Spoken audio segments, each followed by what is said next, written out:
কিচ্ছু করার নাই, শেরের অ্যানাউন্সমেন্ট মামুন্যা কইরেই দিল, কি আর বলবো। শেরের অফিসিয়াল অ্যানাউন্সমেন্ট করে দিল এবং শেরে যে সাকিব ভাই থাকছে এটা 100% শিওরই করে দিল। আর এখানে হতাশা হওয়ার কিছু নাই, কারণ এখানে মামুন্যা একলাই তো পরিচালক না। এসকে মুভিজ জয়দীপ মুখার্জিকে নিয়েছে পরিচালক, মেন পরিচালক হলো জয়দীপ মুখার্জি, ও হলো লেখক। জয়দীপ মুখার্জি হচ্ছে নবাব শিকারী চালবাস ভাইজানের পরিচালক। শুভ জন্মদিন ভাই, আপনি বাংলা চলচ্চিত্র শের, আপনার কথাটা খুব ভালো লাগে। মামুন তোর কিন্তু সাহস আছে, খালি পাগলামিটা একটু কমা। যাই হোক, এইটা বলেছে।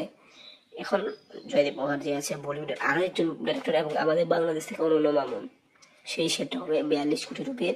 আমি জানতে পেরেছি মামুনের হাতে যেহেতু একাই নাই, সে তার গল্প ঠিকই, কিন্তু 3জন ডাইরেক্টর বলিউডের ছোঁয়া থাকবে, তো শের খারাপ হবে না।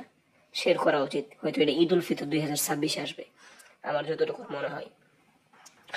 তো ধন্যবাদ পুরো ভিডিওটি দেখার জন্য। শের অ্যানাউন্সমেন্ট করে দিল মামুন্যা, থ্যাংক ইউ।